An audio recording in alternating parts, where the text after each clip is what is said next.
All right, here is the HODL UP game, and I'm going to show everyone how to set it up. When you open the box, you'll have the instruction manual. You can set that aside because I'm going to walk you through the setup. Here we have the player cards, and each player will get a card. In our scenario, I'm going to assume that we have 4 players. There are a total of 6 cards. So we have red, green, purple, blue, black, and orange. In our case, we are going to have 2 cards that are not being used. They are called non-player cards. And they are going to be the green one, so we're going to flip that over, and they're going to be the orange one. Okay, so the green and the orange are not going to be played by a person, so they're called non-player cards. These 4 colors represent 4 players. Next, we have the difficulty adjustment. We always start with 21. Set it there, and we can go ahead and set that down. We have minor and tokens, or you can call them chips. And we have these time chain cards. They start with a Genesis block, and then we're going to just place them out. In this case, we'll just kind of make them into a circle for ease of viewing. Set them out. All right, so here I have put the time chain cards in order. Starts with a Genesis block, and if you flip it over, you see it says block number 1. Then it goes to block number 2, all the way around until the very last block will take place in 2140, and it's block number 17. So you put these hexagonal cards in order, and you'll notice that in the beginning, each time you mine, you get 4 chips. Then the halving happens, and then you get 2 chips. And the halving happens again, and you get only 1 chip. These chips you put onto the hexagonal cards according to how many are on the card. So these will have 4.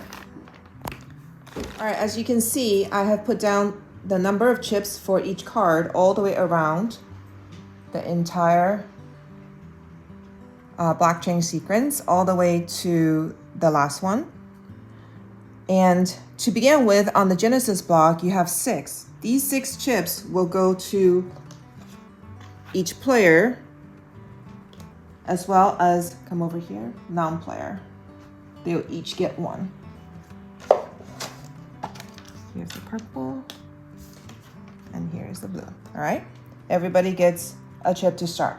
Also, each player, including the non-players, will get a mining rig.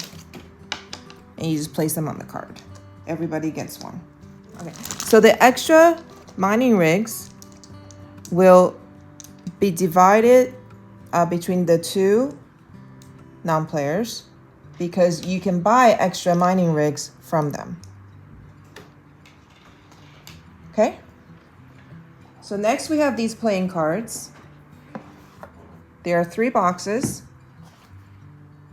Okay? The first thing you do when you take them out is you want to shuffle them really, really, really, really, really well. I mean, I'm talking serious shuffling here. And now we have 3 different sets of cards. This one is the Bitcoin card. This one is the player card. This one is a hash card. Okay? So each player will take 1 hash card, 2 player cards, and 1 Bitcoin card. And that's what we have right now. Okay, so we're going to go ahead and give every player, except for the non-playing cards, every player is going to have 4 sets of cards.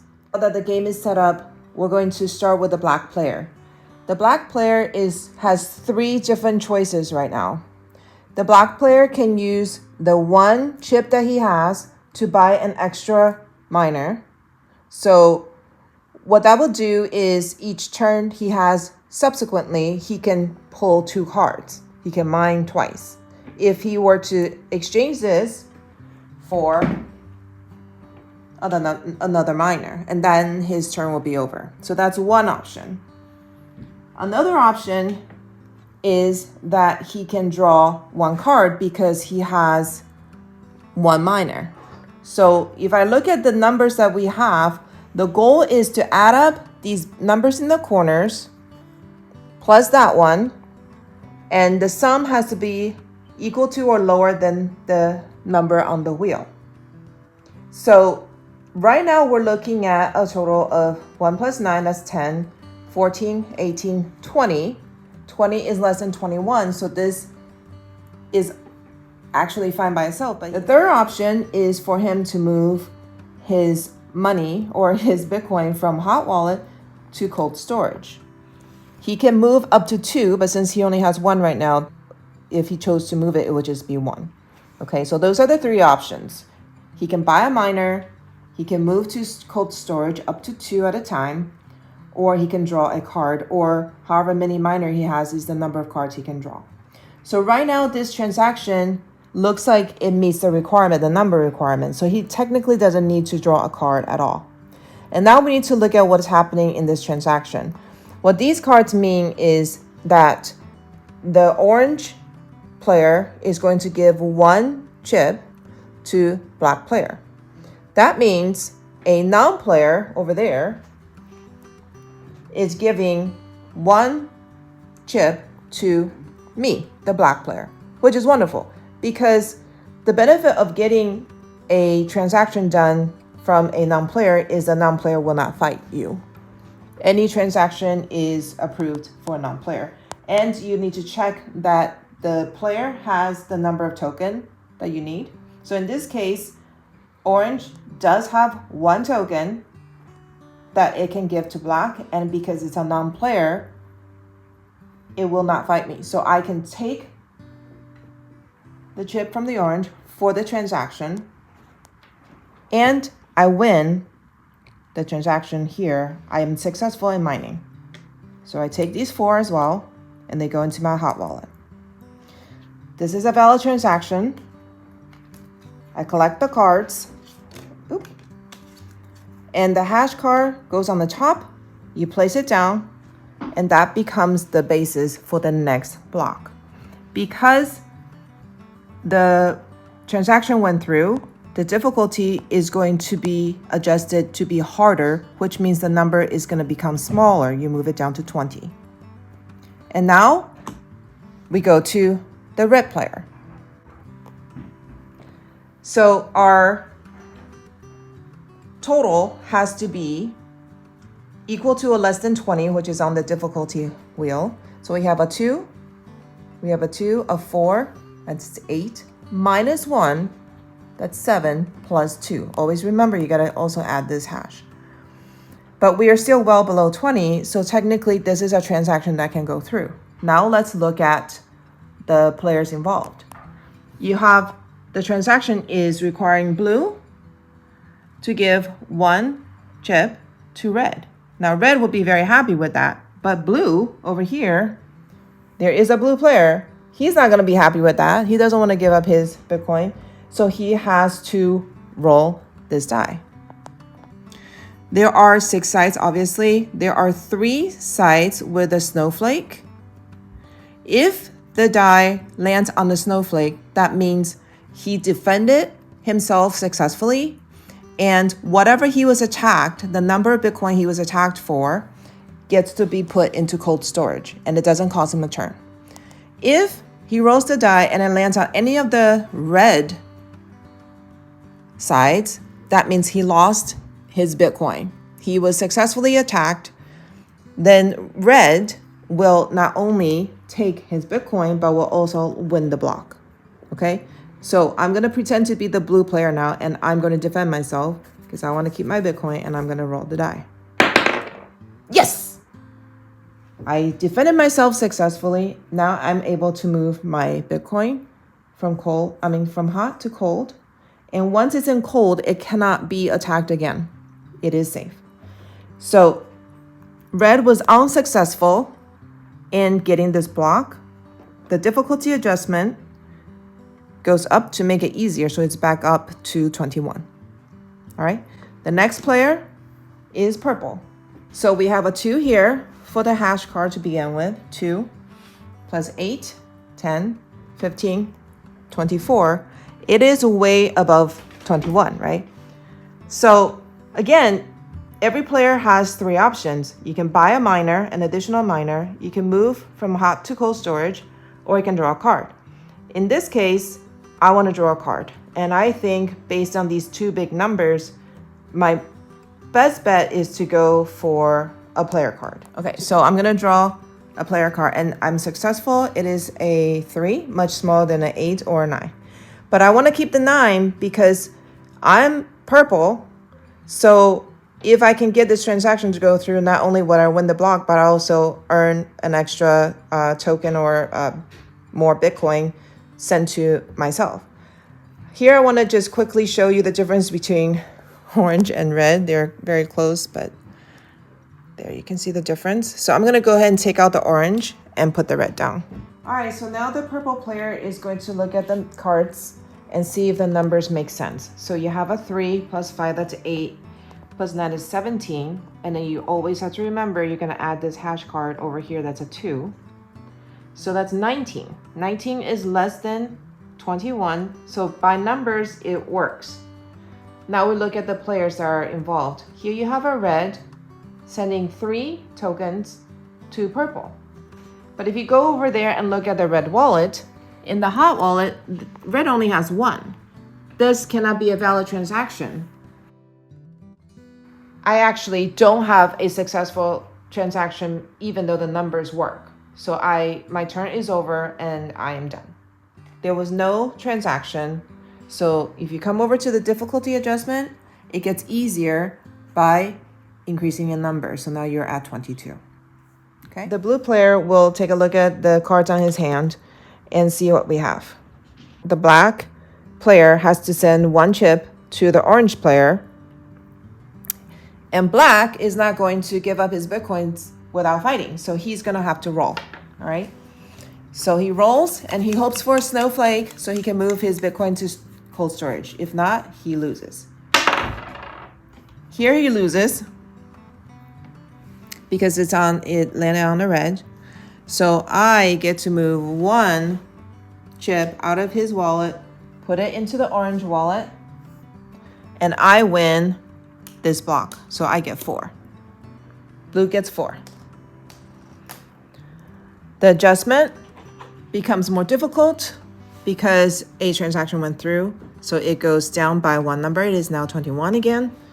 I stack these cards. Hash cards on the top, that becomes the new hash card. All right. We're gonna go around one more time. Again, every player should have 4 cards. So black should have, hash card, 2 player cards, and a Bitcoin card. So as it is right now, we have 5 plus 2, 7, plus 5 is 12, plus 5 is 17, plus 4, 21, and we just make it. So now we look at the player cards. We have purple sending a token to blue. But if you come over here and look at the purple has 1 and blue has a bunch. So I don't actually want blue to get any more. So I'm going to switch my cards and I'm going to say blue gives 1 chip to purple. And I don't mind that because if this transaction goes through, I get to win 4 of them. So I don't mind that purple is getting an extra one, right? But again, blue is not going to go down quietly. Blue is going to fight. So again, he's hoping to roll for a snowflake so he can move his Bitcoins to cold storage where it will be safe. But he loses. So blue moves 1 to purple. And I win this block. Now black is very, very rich. We stack up these cards, hash card on top. Because the transaction went through, the difficulty adjustment becomes more difficult. It goes down by 1 number, 20. Now it's the red card's turn. As the cards stand right now, you have a blue sending 1 token to red. And let's check the numbers. 2 plus 2, that's 4. Plus 4, that's 8. Minus 1, that's 7. Plus 5, we're still well below 20. The cards right now, you have blue sending 1 chip to red, and of course red would be very happy with that. Again, blue would not be happy with that, so blue is going to fight again. So he's going to hope to roll for a snowflake. Yes! He successfully defends himself. 1 chip goes to cold storage because that's the amount that he was attacked for. Now, if he had been attacked for 3, then 3 of his chips will go into cold storage. Okay, so this transaction was unsuccessful. The attack was unsuccessful. Red is done with his turn, but because the transaction didn't happen, it becomes easier. So we move up number to 21. Now it's purple's turn. Let's add up the numbers and see if they work. 3 plus 5, that's 8, plus 9, that's 17, plus 5. I think we're over by 1. So now purple has to make a decision. What card does it want to take or buy another minor? In this case, I'm going to go ahead and buy another minor. So I'm going to move 1 over, take a minor. My turn is over, but next time I draw, if I don't like the card I draw, I can draw another one because I have 2 minors. There was no transaction, therefore this number becomes easier. It goes up by 1. It is now 22. Now it's blue's turn. We're going to replenish his cards. We got a Bitcoin card, 2 player cards, and a hash card. Let's see if the number works. We have 8 plus 9, that's 17, plus 4, that's 21, 22, 27. That is way too high because our cap is 22. So we need to draw a card. Draw a Bitcoin card. In this case, I got a 2. Replace that. So now let's see if the numbers work. 8 plus 2, 10, 14, 15, plus 5, that's 20. It is less than 22. So by numbers, we're good. Now we have here a player, blue player, sending a Bitcoin to himself. We can do one of 2 things. We can fight, or he can just agree. Nothing changes because he can go like this or like this. This doesn't matter. But it's a valid transaction. He wins the block. He gets these 4.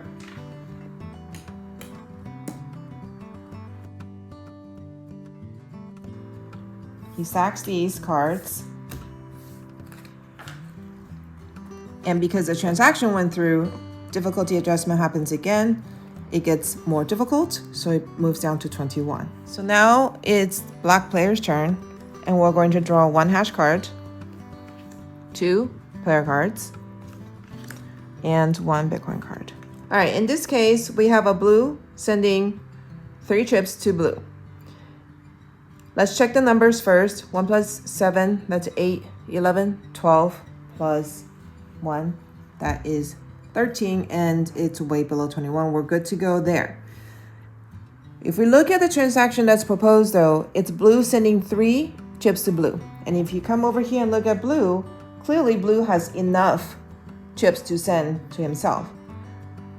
And you would think that he wouldn't fight, but what is at stake here right now is that blue has 1, 2, 3, 4, 5, 6, 7, 8 chips, and black has 9. If blue were to agree to this transaction, black will get the block, is going to get 4 more.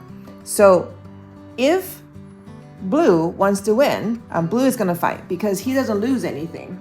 Blue is going to roll the die. If it lands on the snowflake, that means blue can move 3 chips over to cold storage. That means they are safe from attack. If he lands on a red, nothing really happens because he's not losing his chips to anybody else except himself. So he has every incentive to fight this transaction. So I'm going to go ahead and roll for blue. And he's successful. 3 chips go into cold storage. Black does not get the block. And the transaction does not happen. So the difficulty adjustment goes 1 number higher to make it easier. All right, so that's about the gist of it. The game will continue to go through the 2 halvings.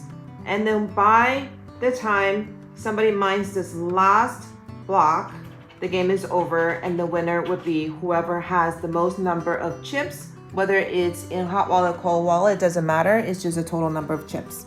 All right, happy hodling!